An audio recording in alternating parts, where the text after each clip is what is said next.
A stranger would not know what they were talking about. It was their manner of talking. They talked as though they were thinking aloud, as though their minds moved in harmony, as though in some way or other they were one large mind. Their conversation would go on monotonously like this, then one of them would by chance say a sentence or mention some incident that would fire the imagination of them all at the same time. Suddenly, they would be charged with life, like a bundle of straw that has caught fire. The one reclining on his back would sit up straight, another would clasp his hands round his knees, the one sitting far off would draw nearer, and Saeed would emerge from his shop. They would then come closer together, as though towards that point, that something in the center to which they all strive. Mahjub leans forward. Ahmed Ismail's hands are plunged into the sand, and Wadrayas presses his against his neck. It is at times like this that you see them all together between light and darkness, as though they are drowning in a sea. Sometimes they grow agitated in their conversation and quarrel, the words issuing out of their mouths like pieces of rock, their sentences broken up, all speaking at one and the same time in raised voices. On such occasions, a stranger would think them an uncouth bunch. For this reason, opinions differ concerning them, according to the moments at which people have seen them.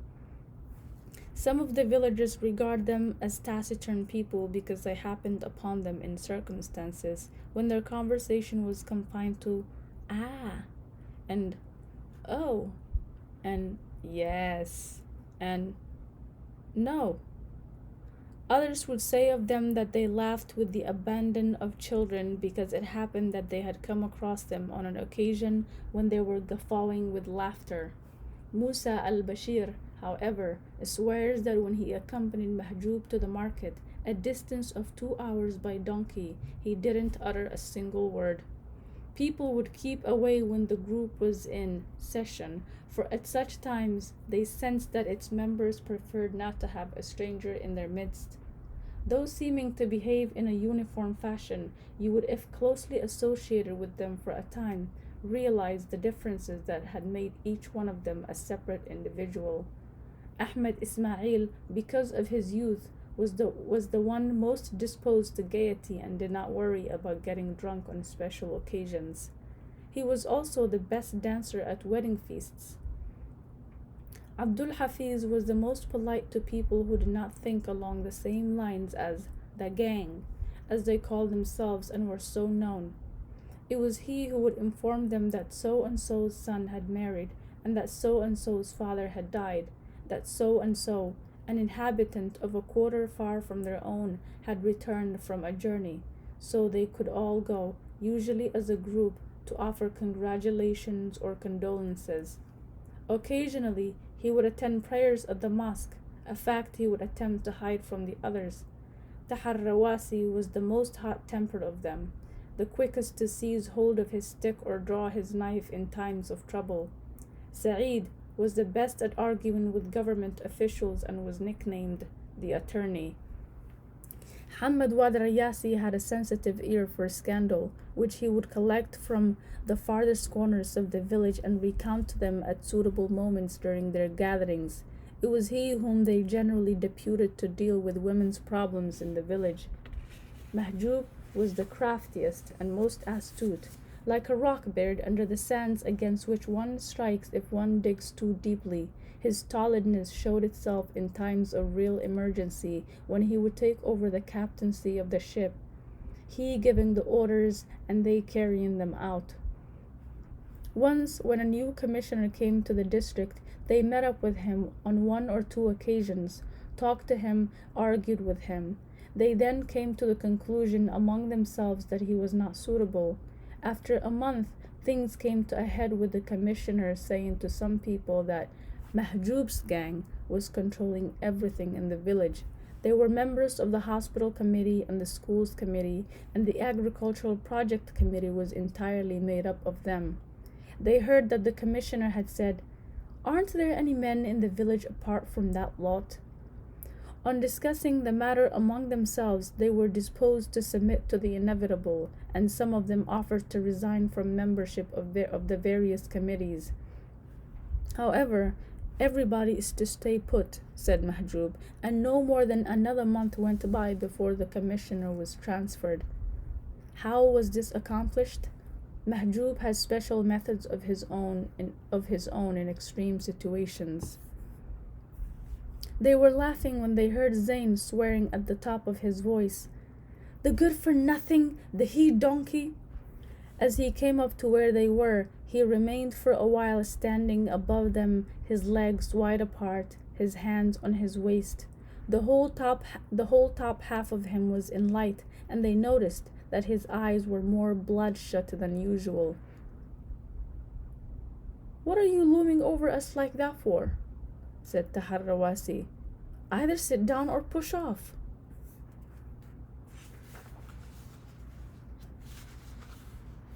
Zain must be drunk tonight, said Ahmed Ismail. Sit down and have a smoke, said Abdul Hafiz.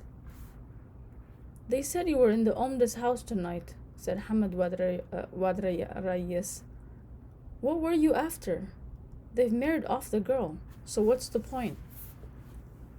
Zain took the cigarette offered to him by Abdul Hafiz and sat down in silence, blowing into it angrily.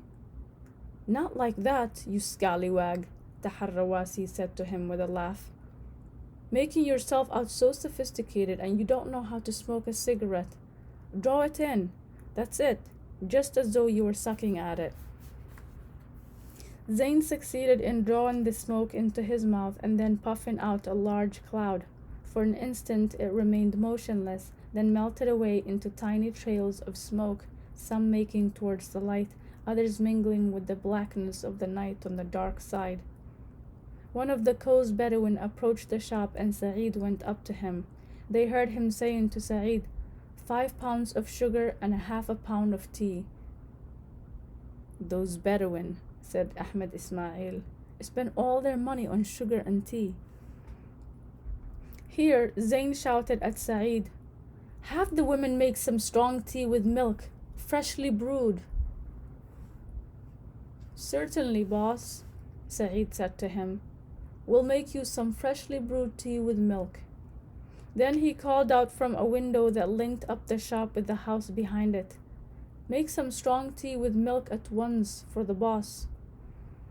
Zain was elated and said, I'm the manliest chap in this place, aren't I? Of course, Tahar said to him.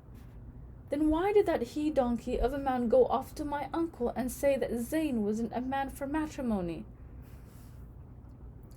The clever lad's getting all posh-sounding, said Mahjub. Where did you learn all this highfalutin stuff from? Not a man for matrimony, indeed? Said Wad Rayes, the Imam's jealous of you. He wants the woman for himself. Is she my cousin or isn't she? He should go off and find himself a cousin of his own, said Zain. The wedding ceremony is next Thursday, Mahjub told him firmly. After that, there'll be no more fooling about and dancing and talking nonsense. Do you hear or don't you? Zain was silent. Who was it that told you? Taharrawasi asked him. She herself spoke to me, said Zain. Mahjub had stretched his legs out on the sand and was propping himself up with his arms. When he heard this, his body gave a shudder as though he'd been stung, and he sat bolt upright. She herself spoke to you? She came to me early in the morning at home and said to me, in front of my mother, on Thursday they'll marry me to you. You and I will be man and wife. We'll live together and be together. She's certainly a woman to fill the ayor, right? Said Mahjub, with boundless admiration, his voice raised in enthusiasm. I'll divorce if there's another girl like that. Sa'id came along with the tea and Mahjub said to him, Did you hear that? The girl went off herself and told him. She's a stubborn, headstrong girl, said Sa'id. I hope it all goes well.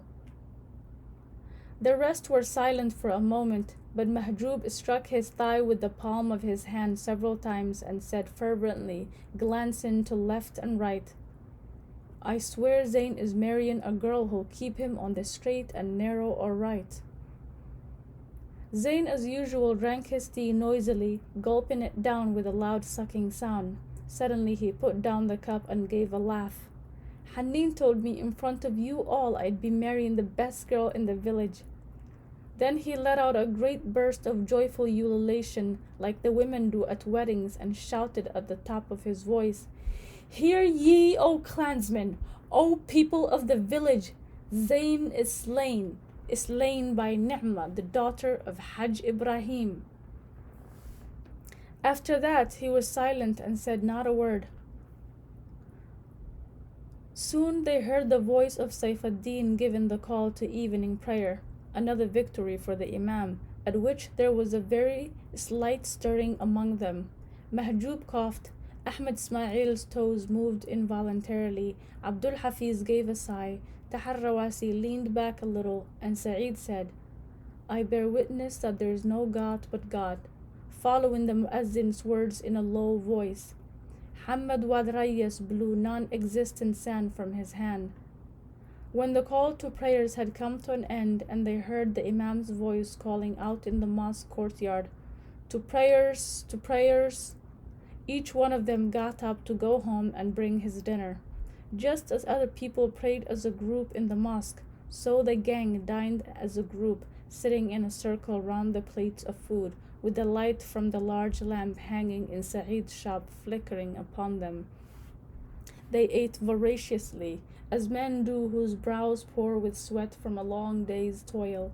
They ate fried chicken and juz mallow with broth, and okra prepared in a casserole, and every night one of them would slaughter either a small sheep or a lamb. Their children would come along to them with yet more food, each plate arriving full and all too soon being returned empty. This time of night was the zenith of their day, and it was for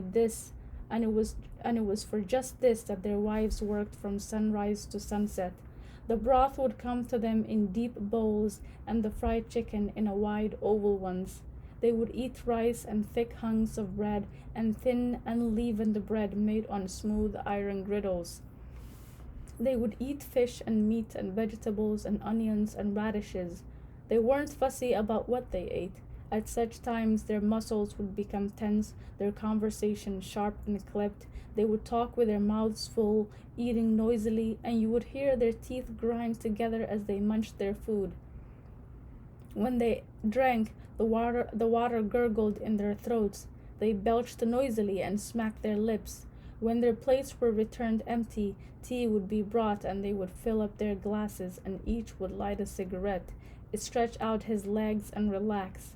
By then the people would have finished the evening prayer.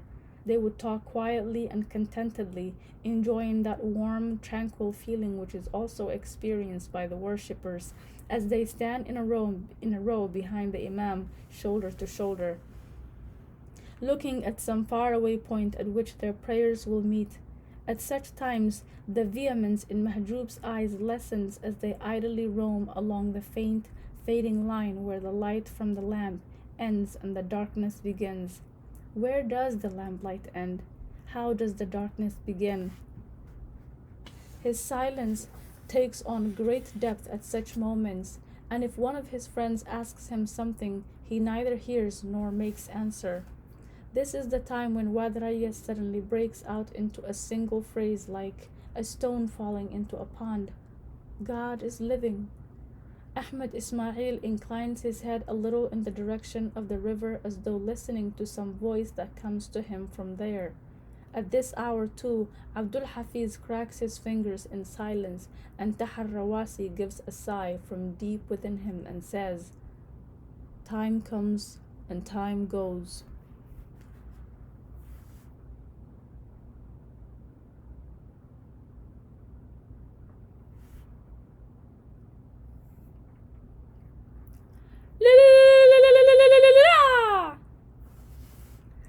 The first to utter ululating cries was Zain's mother.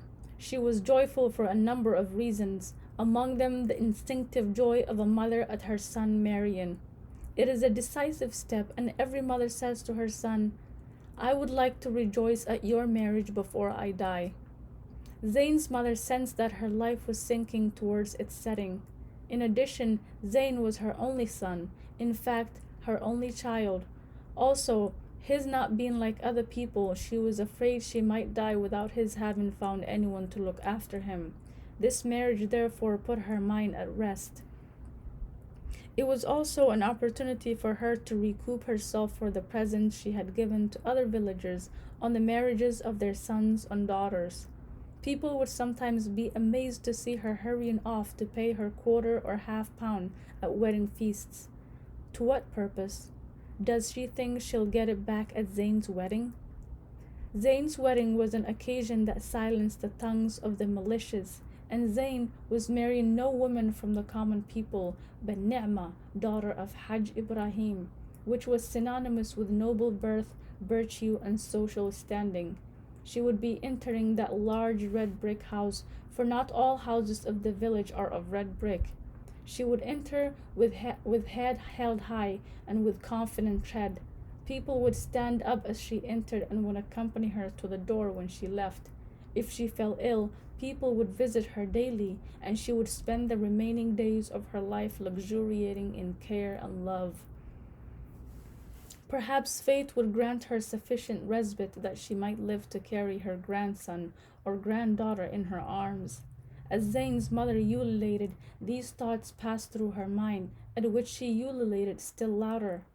Her neighbors and friends, her family and kinsfolk, all gave vent to their joy with her. But how had the miracle happened? Accounts differed.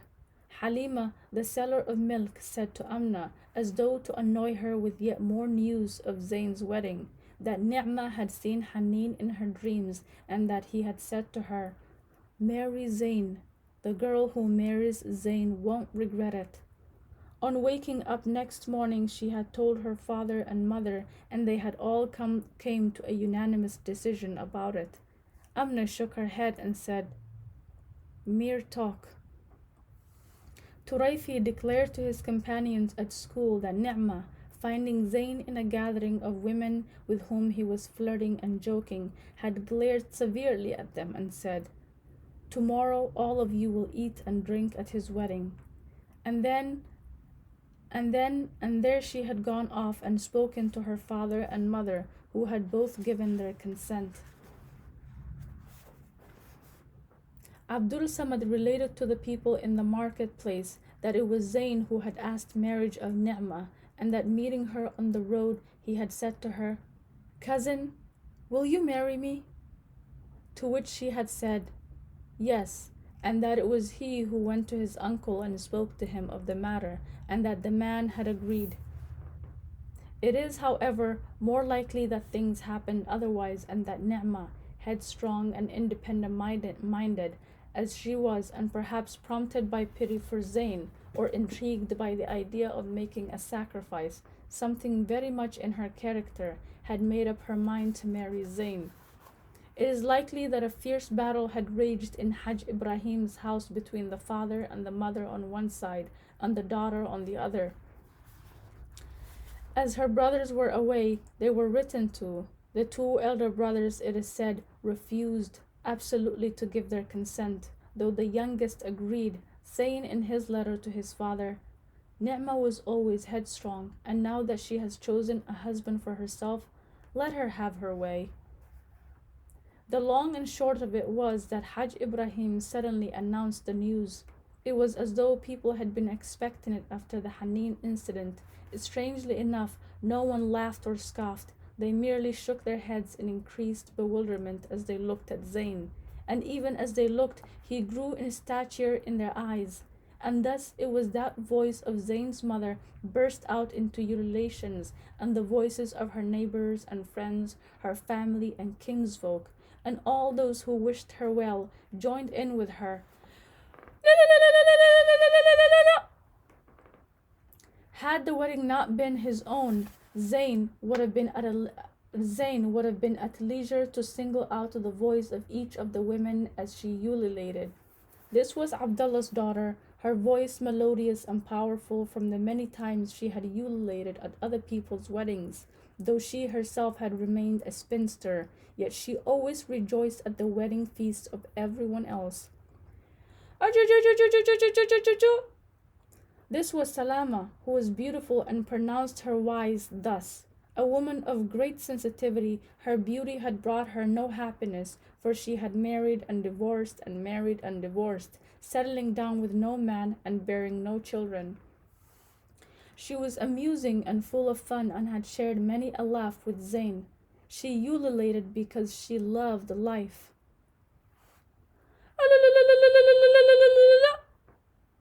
This was Amna, who ululated from extreme annoyance. Do you remember Amna and how she had wanted the girl for her son and how they'd told her the girl was too young for marriage?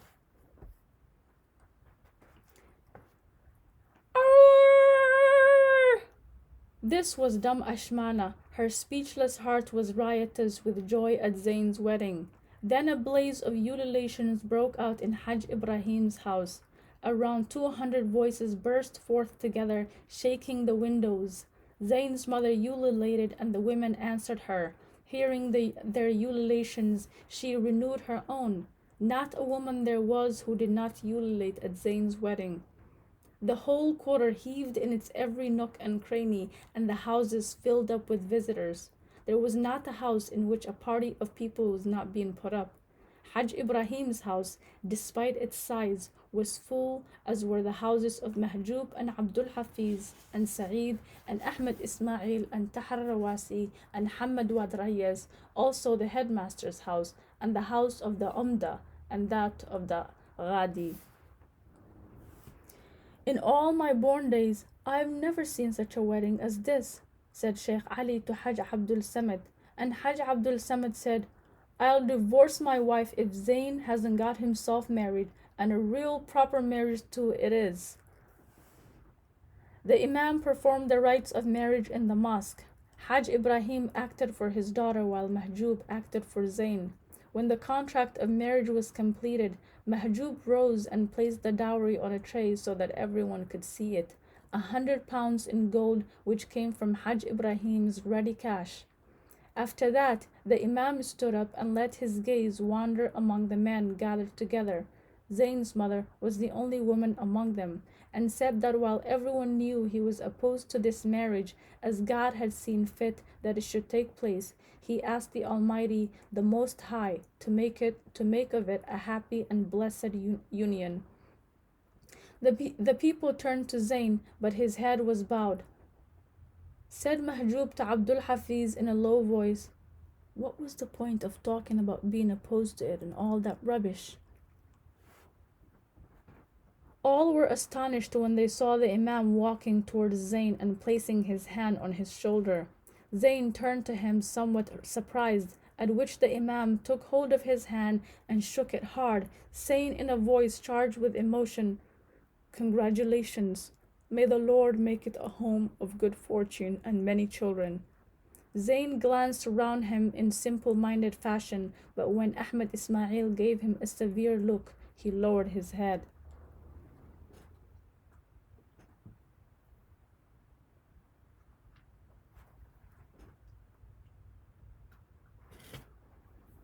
The large brass drum let out a rumbling noise as of thunder. They said about it that it could speak. Abdullah's daughter said to Salama, the brass drum is saying, Zain's getting married, Zain's getting married, and Salama's sweet voice broke out into ululations. The Kos Bedouin flocked into the feast, racing each other on their camels. They were received by Tahar Rawasi, who put them up in one of the houses and ordered them to be given food and drink. The Talha people came along to the very last man, as the saying goes, and Ahmed Ismail looked after them and found them quarters. He tied up their riding animals and brought them fodder, then ordered food and drink to be supplied to them. People came from upriver and people came from downriver. People came across the Nile in boats, they came from the fringe villages on horses and donkeys and in lorries, and they were put up group by group. In every house there was a party of them, and they were waited on by members of the gang, for this was their day. They had made every preparation for it down to the smallest detail. They touched no food and tasted no drink till the people had eaten and drunk. A solitary ululation followed by a series, a single murmuring drum followed by many drums with echoing voices. The men waved their hands and shook their sticks and swords, while the Omda fired off 5 shots from his rifle. Amna said to Sadia, I hope you have enough food for all this lot. Sadia said nothing. Camels and oxen were slaughtered. Herds of sheep were placed on their sides and their throats slit. Everyone who came ate and drank till he had his fill. Zein was like a cock, indeed as resplendent as a peacock. They had dressed him up in a kaftan of white silk, which they had encircled with a green sash, and over it all he wore an abba of blue velvet, so full and flowing that when it was caught by the wind it looked like a sail. On his head he had a large turban that slanted forwards slightly. In his hands he carried a long crocodile leather whip, and on his finger he wore a gold ring in the shape of a snake that sparkled in the light of the sun by day and shone under the glare of the lamps by night. For in its head was set a ruby. He was intoxicated without having drunk. From the great din and clamor around him, he smiled and laughed, coming and going among the people, swinging his whip, springing into the air, patting this man on the shoulder, pulling that by the hand, spurring someone on to eat more, and swearing to another he would divorce his wife if the other didn't have another drink. Now you've become a man, Mahjub told him. Your swearing to divorce has at long last got some meaning. The town's merchants came, as did its government employees, its notables and leading men. There attended too the gypsies who camped out in the forest. The best singers and the best dancers, drummers and tambour players had all been brought along. Fatuma, the most famous singer to the west of the Nile, sang in her stirring voice, Speak, O tongue, goblets of praise bring forth. Charming Zein, the town a scene of merriment has made. They dragged Zein along and pushed him in among the dancers. He swung his whip above the singer and placed a pound note on her forehead. The ululations exploded like gushing springs of water. Contradictions came together during those days. The girls of the oasis sang and danced in the hearing and under the very eyes of the Imam. The sheikhs were reciting the Quran in the house. The girls danced and sang in another. The professional chanters rapped their tambourines in one house. The young men drank in another. It was like a whole collection of weddings. Zain's mother joined in with the dancers and likewise took part in the chanting. Stopping for a moment to listen to the Quran, she would then hurry out to where the food was being cooked, urging the women on in their work, running from place to place as she called out, Spread the good news! Spread the good news! Said Halima, the seller of milk, so as to annoy Amna, What a joyful wedding it is! The drums gave out brisk staccato beats. Fatuma sang, The luscious dates that early ripen steal my sleep and my thoughts quicken.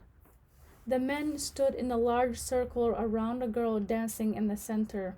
Her headdress had fallen down and her chest was thrust forward so that her breasts stuck out.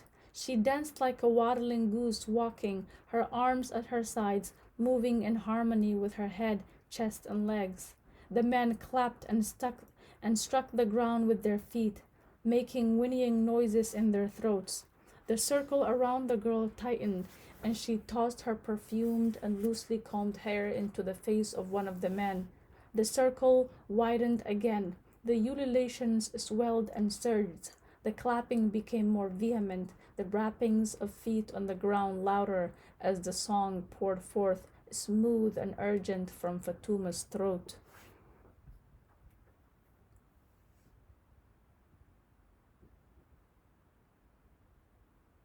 The girl who made Wasabi her home, all night long for her I yearn. Ibrahim and Taha, intoxicated by the singing, called out, "Ah, let's have it again. God bless you." Ashmana the dumb danced, Musa the lame clapped, while the beating of the drums soon slowed down and became a muffled humming. They were beating out the Jabudi rhythm. The whinnying noises that came from the men's throats grew louder, and Salama entered the dance circle. She moved about, circling round and strutting proudly like a filly. She was the best one at dancing at the Jaburi, and many were her admirers as their eyes followed her, and she slithered away from them like a fish in water. The crowd round the dance circle grew more dense, the clapping increased, and the men's voices blared out when Zain entered the circle. This time he entered of his own accord. For a long while he swayed above Salama as she struck at him with her long hair that hung down over her shoulders and beckoned to him with her eyes. The Imam, who was sitting in a group of men in Hajj Ibrahim's diwan overlooking the courtyard of the house, happened to turn around, and his gaze alighted upon Salama as she performed her dance. He saw her prominent breasts, her large rump shaking and quivering as she stamped on the floor like two halves of a watermelon, with a valley between them into which her dress slipped. In her dance, Salama bent over so far that her body assumed the shape of a circle. Her hair touched the ground, her breast became even more exposed, and her buttocks bulged out more than ever. The Imam caught sight of her right leg and part of her plump thigh as the dress was drawn back, and as he turned to the person he was talking to, his eyes were as cloudy as turgid water.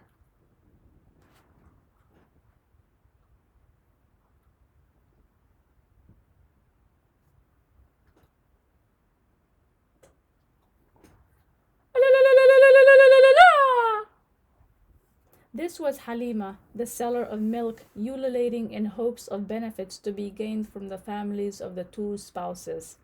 The drum beats changed to those of the Arda, two swift beats followed by a single one. The men began prancing about in the manner of horses, and the Kos Bedouin crowded onto the dance floor, leaping about and shouting and cracking their whips. Men of short stature with knotted muscles and bodies that were supple, delicate, and earth-colored. Men who lived off camel's milk and the flesh of gazelles. Each of them was dressed in a robe tied around the waist, and the ends slung across the shoulders. As they leapt into the air, their bodies glistened in the sunlight. On their feet they wore slippers, and bound to the arm of each was a scabbard containing a knife. The voices of the dancers and the beating of the drums, blending with the sound of the tambourines and the religious chanting, all became merged in the adjoining house where another gathering had collected, also in the form of a circle in which two men revolved, each holding a tambourine. One of them was Kortawi, recognized as the leading local chanter. He was declaiming, "Blessed be he who takes his provisions and journeys in the plain of Fraish, seeing the beckoning banner, to visit Hussein's grandfather." People's eyes filled with tears, and some broke into sobs, especially those who had performed the pilgrimage and visited Mecca, Medina, and the other places described by the chanter. The man continued chanting with that certain huskiness for which he was famed. "Blessed be he who takes his provisions and urges on his camels, and who, reaching the plain of Faraish, calls out for joy on seeing the banner. He visits Hussein's grandfather. Before him raisins, figs, and watermelons they spread, and cups of wine. Go ahead and drink," they said, when he visits Hussein's grandfather. The ululations of the women in the circle of chanters mingled with those of the women on the dance floor. Sometimes a group from the dance floor would move across to the chanters' circle. In the former place their feet would be set in motion, their zeal fired. In the latter, their eyes would water with tears. So, too, a group would move from the chanter's circle to the dance floor, making a migration from religious rapture to clamor. Suddenly, Mahjub was alerted. Where is Zain? Like the rest of his gang, he had been busily engaged in organizing the wedding feast, and Zain had disappeared from his sight. He asked everyone else, but they all said they had not seen Zain for about 2 hours. Abdul Hafiz said he remembered last seeing him listening to the chanters. They began looking for him, though without attracting anyone's attention for fear of upsetting the others. They did not find him with the group congregated with the Imam in the large diwan. He was neither in the circle of chanters nor with any of the dance groups scattered throughout the houses. They entered the kitchens, where the women were busy in front of the ovens and cooking pots, but Zain was not there. At this, they were overcome with alarm, for there was no knowing what Zain might do. He could well forget all about the wedding and just vanish. They split up in their search for him and left no place untouched. Some of them struck into the desert that lay opposite the quarter, while others went in the direction of the fields, right up to the Nile bank. They entered the houses, going through them house by house. They looked under the trunk of every date palm, every tree. There remained only the mosque, though never in his life had Zain entered it. The time by now was early night, a night of dense darkness. The mosque was quiet and empty. The light from the wedding lamps streamed in through the windows in lozenges of brightness, some of which were reflected on the carpets, some on the ceiling, some on the prayer niche. They stood listening, but heard not a sound except for those that reached them from the wedding party. They called his name and searched in the corners and halls of the mosque, but Zain was nowhere to be found. They lost hope. He must have taken himself off. But where to, with the whole village congregated together in one place? Suddenly an idea struck Mahjub. The cemetery, he shouted. They did not believe it. What would Zain be doing in the cemetery at that time of night? But when Mahjub went off ahead, they followed him. They walked in silence behind Mahjub among the graves, with the sounds of singing and ululation coming to them, loud and distinct, then low and distant. The place was a wasteland except for salam acacia and sayal trees scattered among the graves. The gaps between their branches were filled with darkness, so that they looked like squatting phantoms. The domes erected above the graves of the holy men were like ships on ocean waves. The large tomb in the middle looked mysterious and forbidding. Suddenly Mahjub stopped and said to them, "Listen." At first they heard nothing, but when they listened closely, there was a faint sound of sobbing. Mahjub moved forward, the others following him, till he came to a stop above a squatting phantom form at Hanin's grave. "Zain, what brought you here?" said Mahjub. Zain made no reply, but his weeping increased till it became a high-pitched wailing. For a while they stood watching him in bewilderment. Then Zain said in a broken voice choked with tears, "If he hadn't died, our Reverend Father Hanin would have attended the wedding." Mahjub placed his hand gently on Zain's shoulder. "May God have mercy on him," he said. "He was a man blessed of God. But tonight's your wedding night, and no man cries on his wedding night. Come on, let's go."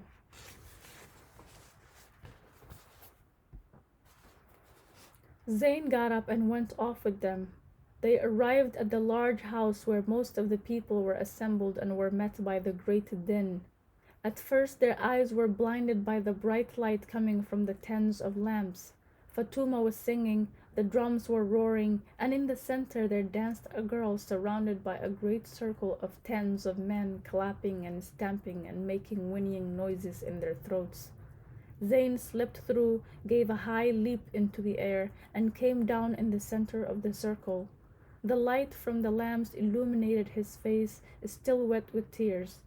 His hand outstretched above the dancer's head, he shouted out at the top of his voice, "Make known the good news! Make known the good news!"